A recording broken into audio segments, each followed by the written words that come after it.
আমার হাতের এই পলিস্টার ফ্যাব্রিক আপনাকে ফুললি কুক করে ফেলছে। আসলে কি তাই?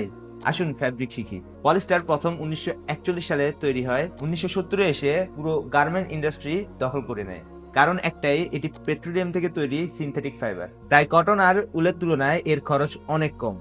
আজ বিশ্বের অর্ধেকেরও বেশি পোশাক পলিয়েস্টার দিয়ে তৈরি হয়। কিন্তু সস্তার আড়ালে একটি বড় সমস্যা রয়েছে, এটি বায়োডিগ্রেডেবল নয়। তাই এটি পরিবেশের জন্য দীর্ঘমেয়াদী হুমকি। বাংলাদেশের মতো হট এবং হিউমিড ওয়েদারে পলিয়েস্টার বডি হিট আটকে রাখে আর ন্যাচারালি খুব একটা ব্রিথেবল না।